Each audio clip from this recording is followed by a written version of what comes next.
மக்களே எல்லாருக்கும் வணக்கம். எல்லாரும் சந்தோஷமா இருக்கீங்களா? விமர்சன வீடியோ போட வேணாம்னு தான் நினச்சேன். ஆனால் என்ன உதயநிதி அவர்கள் பேசினது மக்களிடத்தில் அது ஒரு நெகட்டிவாக இம்பேக்ட் ஆயிடுச்சு. அது எல்லோரும் கோபமாக இருக்காங்க. அதனால தான் இந்த வீடியோ போடுறேன். இருந்தாலும் நம்ம தேவையில்லாத ஒரு வீடியோ தான் நினைக்கிறேன் நானும். ஏன்னா உதயநிதி அவர்கள் ஒரு எதிர்க்கட்சி தலைவராக வருவதற்கோ இல்லை ஒரு துணை முதல்வராக வருவதற்கு ஒரு 40 ஆண்டுகள் தேவைப்பட்டுச்சு, அவங்க தாத்தா காலம் தொடங்கி. ஆனால் விஜய் அவர்களுக்கு வெறும் 2 ஆண்டுகளில் அது சாத்தியப்படுத்தி முதல்வர் ஆகிட்டார். அவர் எல்லா தடைகளையும் தாண்டி அவர் இப்போ சிஎம்மாக நிரூபிச்சும் இருக்கார்.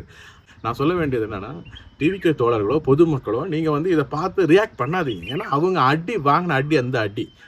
அப்பா தோற்று போய் மகன் ஜெயிச்சிருக்கும் போது அந்த மகனுக்கான வேதனை எப்படி இருக்கும்? அது மெச்சூரிட்டி இல்லாத பையனாக இருக்கிறபடினால அது அப்படி தான் இருக்கும். சரியா? அதனால இவங்க அப்படி துள்ளுறாங்க, குதிக்கிறாங்கன்னா வலி வேதனை. ஏன்னா அதுக்கு மக்களுக்கு நல்லா செஞ்சுருக்கணும். இப்போவாது பாடத்தை கற்றுக்கிட்டு எதிர்கட்சி தலைவராக குடும்பத்தில் இல்லாத ஒருத்தரை திறமையானவங்கள போட்டிருக்கணும். ஆனால் பார்த்து இப்பவும் பாருங்கள் அந்த சூழ்ச்சி போயிட்டு இருக்குல்ல.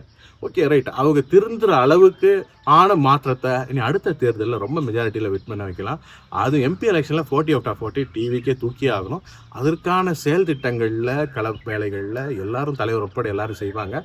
மக்களும் அதற்கு ஆதரவு கொடுங்க. இந்த மாதிரி ஒரு நெகட்டிவான ஸ்ப்ரெட் பண்ணி அவருக்கு செருப்பு மாலை போட்டு அடித்து அதெல்லாம் தேவையில்லை. ஏன்னா அவ்வளோ பெரிய ஆளே இல்லை. நம்ம விஜய் அவர்களோட ஒப்பிடுவதற்கு இவருக்கு ஒரு தகுதியுமே இல்லை. தாத்தா அப்பா போட்ட அந்த வாரிசு பிச்சையில் உக்காண்டிருக்கிறார். ஆனால் முதல்வர் விஜய் அப்படி இல்லை. 2 வருடத்தில் 40-50 வருட பாரம்பரியத்தை உடைத்தெறிந்து வந்திருக்கார் என்பது அதுதான் சாதனை. ஒரு சாதனையாளர் எப்போவுமே அமைதியாக தான் இருப்பார். ரியாக்ட் பண்ண வேண்டிய தேவையில்லை.